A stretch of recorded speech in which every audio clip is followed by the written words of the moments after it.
सर्वेभ्यो नमस्कारः।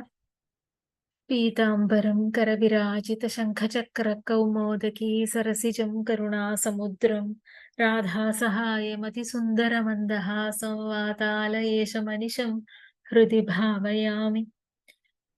15 श्लोकः। अर्चिरादिगतिमीदृशीं व्रजन् विच्युतिं न भजते जगत्पते सच्चिदात्मक भवद्गुणोदयान् उच्चरन्तमनिलेश पाहि माम्। पदच्छेदः। अर्चिरादिगतिम् ईदृशीं व्रजन् विच्युतिं न भजते जगत्पते सच्चिदात्मक भवद्गुणोदयान् उच्चरन्तम् अनिलेश पाहि माम्। अन्वयः। हे जगत्पते ईदृशीम् अर्चिरादिगतिं व्रजन् योगी विच्युतिं न भजते। हे सच्चिदात्मक हे अनिलेश भवद्गुणोदयान् उच्चरन्तं मां पाहि। चतुर्थस्य दशकस्य अन्तिमः श्लोकः। एवं प्रकारेण मुक्तः योगी पुनः संसारी न भवति, सः न संसरति इति उच्यते। केन प्रकारेण मुक्तः योगी?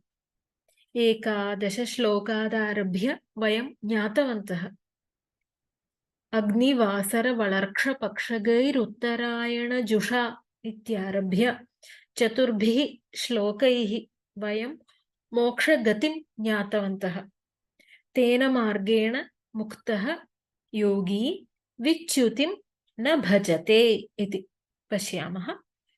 हे जगत्पते, जगतां पते, लोकानाम् अधिप, जगन्नायक, जगदीश्वर संबोधनं करोति। ईदृशीम् अर्चिरादिगतिं व्रजन्, ईदृशीम् एवं विधां पूर्वोक्तां प्रतिपादितचराम् अर्चिरादिगतिम्, अर्चिः आदिः, यस्याः सा गतिः, तां गतिम्। अर्चिः नाम तेजः अग्निः, अर्चिः आदिः यस्याः सा अर्चिरादिः, तादृशी गतिः गमनम्। तां गतिम् स्थूलशरीरम् उपेक्ष्य लिङ्गदेहेन अग्न्यादि देवताद्वारा त्वत्पदपर्यन्तं गतिः गमनम् इत्यर्थः। तेजोलोकादि गतिं व्रजन् गच्छन्, व्रजगतौ इत्यस्मात् शत्रन्तं रूपं। गच्छन् अर्चिरादिगतिं प्राप्तः जीवः योगी विच्युतिं प्राप्तात् त्वत्पदात् भगवत्पदात् विच्युतिं, च्युतिं नाम पुनरावर्तिं न भजते, नोपगच्छति। भज सेवायाम् इत्यस्मात् लट्लकारे आत्मनेपदे प्रथमपुरुषैकवचनं रूपम्। तस्य योगिनः अधः पतनं भ्रंशः न भवति, सः पुनः संसारे न पतति। कः? ईदृशीम् अर्चिरादिगतिं व्रजन् योगी। गीता श्लोकोऽस्ति। आब्रह्म भुवनाल्लोकाः पुनरावर्तिनोऽर्जुन मामुपेत्य तु कौन्तेय पुनर्जन्म न विद्यते इति। ब्रह्मलोकसहिताः सर्वे लोकाः पुनरावर्तिनः, पुनरावर्तनस्वभावाः सन्ति। हे अर्जुन, माम् एकम् उपेत्य तु कौन्तेय पुनर्जन्म, पुनरुत्पत्तिः न विद्यते इति भगवद्वचनम्। यथा ब्रह्मवित् ब्रह्मेव भवति, न स पुनरावर्तते, एवं बहुत्र प्रतिपादनमस्ति। अग्रे संबोधन पदद्वयमस्ति। हे सच्चिदात्मक, हे अनिलेश।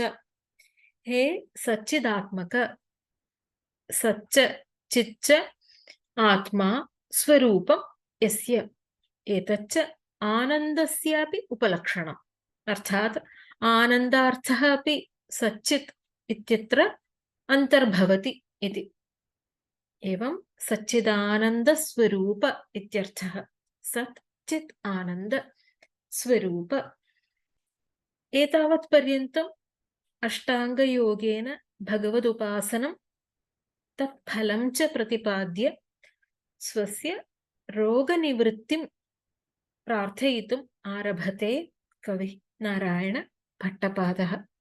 हे अनिलेश, हे पवनपुरेश, अनिलानाम् ईश, मारुतेश, वातेश, वातशब्दस्य वायुः इत्यर्थः अस्ति खलु। भगवान् वातानाम् ईशः इत्यस्मात् अनिलेश इति संबोधनेन स्वस्य वातरोगनाशने भगवान् शक्तः इति व्यञ्ज्यते। हे अनिलेश, भवद्गुणोदयान् उच्चरन्तं मां पाहि। अन्ते कवेः प्रार्थना अस्ति। भवद्गुणोदयान् उच्चरन्तं मां पाहि। भगवतः भवतः गुणाश्च उदयाश्च तान् भगवतः भक्तवात्सल्यादिगुणान् तथा भक्तानुग्रहाय स्वीकृतान् मत्स्यकूर्मादि अवताराञ्च भवद्गुणोदयान् एतस्य भगवतः भवतः गुणोत्कर्षान् इत्यपि अर्थः अस्ति। भवद्गुणोदयान् उच्चरन्तं यथाशक्ति कीर्तयन्तं स्तुवन्तं माम् अनन्यशरणं मां रोगैः अत्यन्तं पीडितं मां बाह्यैः आभ्यन्तरैः च रोगैः आतुरं दुःखितं मां पाहि रक्ष। पारक्षणे इत्यस्मात् प्रार्थनायां लोट्लकारे परस्मैपदे मध्यमपुरुषैकवचनं रूपम्। त्वं मां पाहि। कीदृशं मां पाहि? भवद्गुणोदयान् उच्चरन्तं मां पाहि। आधि व्याधि संकटेभ्यः रक्ष इति अन्ते कवेः याचना अस्ति। श्रीमद्भागवते द्वितीये स्कन्धे द्वितीयाध्यायस्य अन्तिमश्लोकान् वयं पश्यामः। तेन आत्मना आत्मानमुपैति शान्तमानन्दम् आनन्दमयोऽवसाने एतां गतिं भागवतीं गतो यः स वै पुनर्नेह विषज्यतेऽङ्ग इति। तेन आत्मना स्वरूपेण आनन्दमयः योगी अवसाने अन्ते आनन्दं शान्तम् आत्मानं परमात्मानम् उपैति प्राप्नोति।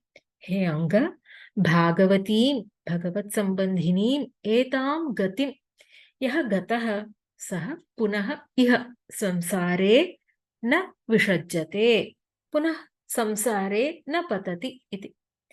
अग्रिमः श्लोकः।